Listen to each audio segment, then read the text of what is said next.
Hai teman-teman, Assalamualaikum warahmatullahi wabarakatuh. Jumpa lagi bersama saya, Guru Gaul. Kali ini kita akan belajar ya mengenai materi amfibi.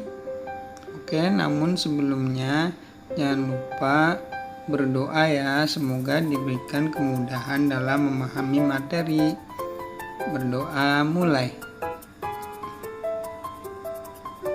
Baik teman-teman, jangan lupa siapkan alat tulis dan bolpen, buku untuk mencatat materi-materi yang dianggap penting ya.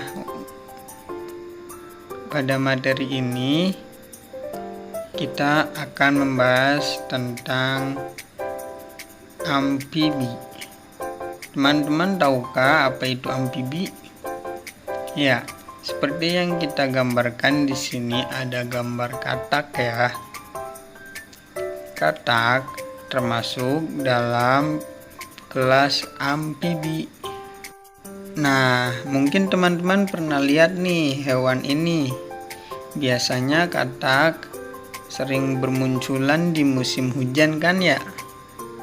Biasanya juga kita temui di daerah sawah ya kan, daerah rawa-rawa, di tepi sungai, begitulah. Baik teman-teman, nah kalau dilihat dari bahasanya itu amfibi berasal dari kata amfi yang berarti ganda dan bio yang berarti hidup. Nah, jadi dari kata tersebut kalau kita artikan bahwa hewan amfibi adalah hewan yang hidup di dua alam, yaitu darat dan air. Oh iya teman-teman, amfibi juga termasuk dalam kelompok hewan bertulang belakang loh, atau disebut vertebrata. Nah, oke teman-teman, sekarang kalian tahu nggak sih kalau di dalam Kingdom Animalia itu terdapat salah satu film yang anggotanya bisa hidup di dua alam, bukan alam goib ya atau alam akhirat. Ya, di situ maksudnya di darat dan di air. Nah, iya bisa hidup di dua alam loh. Kalau kita lihat ikan, mereka itu hanya bisa hidup di perairan kan? Ayam hanya bisa hidup di darat. Nah, sekarang hidup hewan yang di dua alam itu siapa? Yaitu dia amfibi. Nah, mereka juga merupakan hewan yang sangat bergantung loh pada suhu lingkungannya. Nah, menurut Mistar, dalam panduan lapangan amfibi kawasan ekosistem Loser tahun 2003, dijelaskan bahwa amfibi itu termasuk hewan poikiloterm atau berdarah dingin, yang artinya mereka nggak bisa menggunakan proses metabolisme di dalam tubuhnya untuk dijadikan sebagai sumber panas. Nah, mereka mendapatkan sumber panas dari mana? Ya dari lingkungannya untuk mendapatkan energi. Itulah alasannya ya. Amfibi sangat bergantungan pada suhu lingkungannya, teman-teman. Baik, di sini kita lihat amfibi ya, gambar katak. Oke, kita masuk dalam pengertian. Jadi, amfibi berasal dari bahasa Yunani, yaitu amfibi. Kedua dan bios hidup. Merupakan hewan yang dapat hidup di dua alam, yaitu di darat dan air tawar. Amfibi menghabiskan tahap awal hidupnya di air ya. Biasanya kita lihat cebong. Dari bentuk larva berupa kecebong yang bernafas dengan insang luar. Kemudian larva mengalami metamorfosis menjadi anak katak dengan alat pernafasan berupa paru-paru. Ada juga yang tidak memiliki paru-paru sampai dewasa dan bernapas dengan kulit ya. Oke, selanjutnya amfibi memiliki ciri-ciri, udah tahu belum? Yaitu berkulit lunak, memiliki kelenjar dan selalu basah. Tubuhnya terdiri dari kepala dan badan. memiliki 2 pasang kaki untuk berjalan, melompat, dan berenang. Alat pernapasannya itu berupa paru-paru, memiliki alat kelamin terpisah, alat ekskresi berupa ginjal, dan sistem pencernaannya mulai dari mulut, faring, esofagus, lambung, usus, dan rektum yang langsung bersatu dengan kloaka. Amfibi juga merupakan hewan poikiloterm, yaitu berdarah dingin. Jantungnya terdiri dari 3 ruang, yaitu ventricle dan 2 atrium. Sistem koordinasi terdiri dari sistem saraf dan sistem endokrin. Oke, selanjutnya masuk pada ciri-ciri ya. Supaya teman-teman makin kenal nih sama filum amfibi, hewan yang satu ini, teman-teman juga harus tahu ciri-cirinya ya. Yang pertama merupakan hewan poikiloterm atau berdarah dingin. Kemudian memiliki kulit halus sampai kasar dan banyak kelenjar serta berlendir. Jantung terdiri dari 3 ruang, yaitu 1 ventricle dan 2 atrium. Memiliki telur yang berbungkus gelatin, mengalami metamorfosis sempurna, termasuk hewan tetrapoda. Alat pernapasan saat masih larva berudu berupa insang, setelah dewasa menggunakan paru-paru dan kulit. Ya, memiliki selaput pada matanya. Oke teman-teman, setelah kita mengetahui mengenai ciri-ciri amfibi, maka kita juga harus tahu ya tentang klasifikasinya juga. Oke, jadi ini klasifikasinya. Mungkin selama ini kita tahu bahwa hewan termasuk amfibi itu cuma katak kan, dan kerabatnya mungkin. Nah, tapi apa iya sih hanya katak? Mungkin teman-teman bertanya, ya kan? Ternyata amfibi itu dibagi lagi loh menjadi 3 ordo. Nah, udah tahu belum nih apa aja ordo itu? Nah, 3 ordo itu antara lain Cauda, Apoda, dan Anura. Nah, asing sekali kan? Yuk kita pastikan bersama-sama, kita kepoin ya. Nah, jadi di sini kita klasifikasikan. Yang pertama Cauda. Nah, ordo yang pertama dari kelas amfibi yang akan kita bahas adalah Caudata, yaitu merupakan anggota dari ordo ini itu salamander dan kadal. Mereka itu unik loh teman-teman. Antar spesiesnya memiliki sistem pernapasan yang berbeda. Ada yang bernapas dengan paru-paru dan yang tidak dengan paru-paru, yaitu menggunakan insang. Bahkan mereka juga memanfaatkan kulitnya loh untuk melakukan pertukaran gas tersebut. Seperti yang lainnya, kulit salamander juga mengeluarkan lendir yang bertujuan untuk membantu mereka agar tetap lembab saat di daratan dan menjaga keseimbangan garam saat berenang. Contohnya apa? Ada Andreas davidianus, yaitu salamander raksasa Cina. Nah, imut sekali kan teman-teman. Itulah penampakan morfologinya.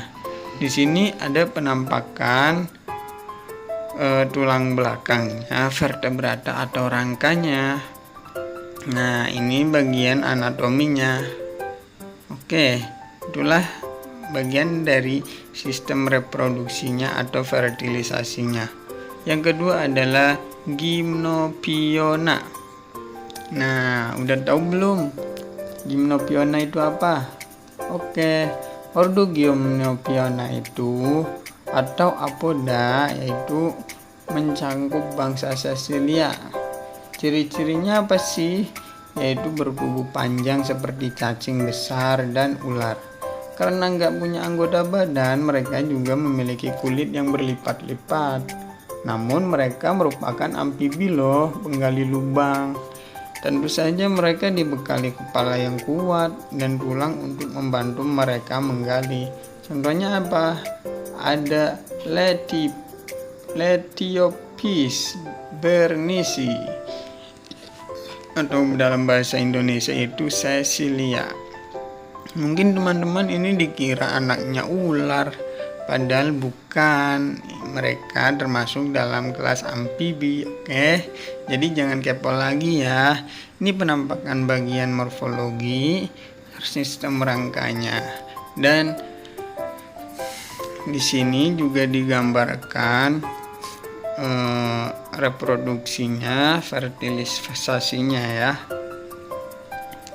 Kemudian digambarkan pula di situ telur-telurnya.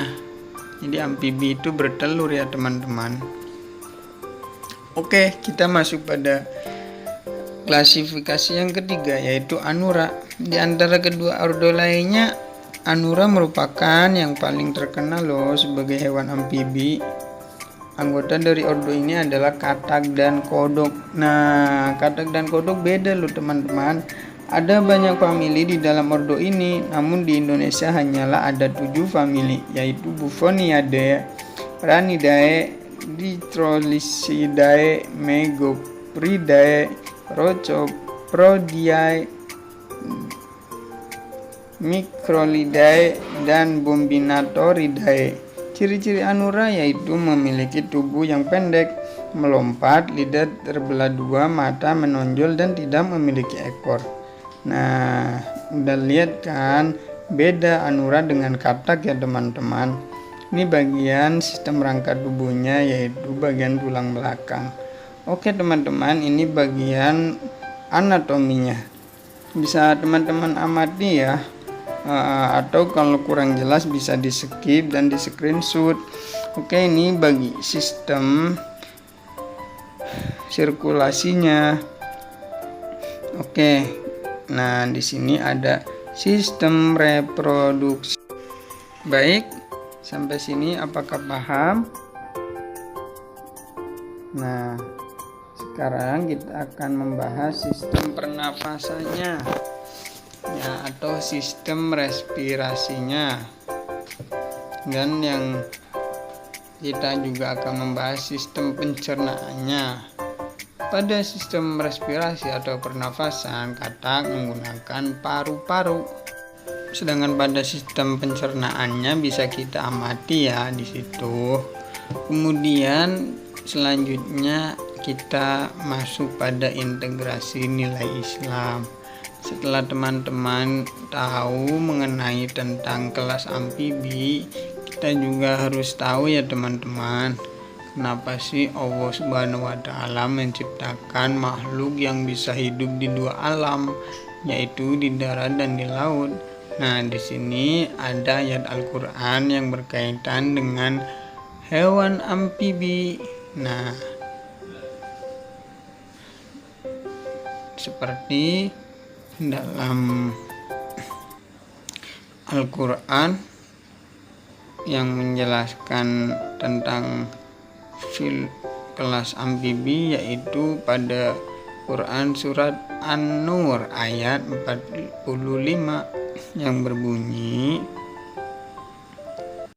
A'udzu billahi minasy syaithanir rajim. Bismillahirrahmanirrahim. Wallahu khalaqa kulla dabbatin min ma'in faminhum man yamshi 'ala batnihi wa minhum man yamshi 'ala rijlaini wa minhum man yamshi 'ala arba'. Yakhluqu man yasha'.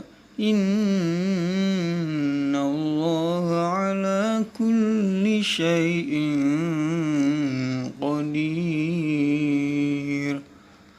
Shadaqallahul azim.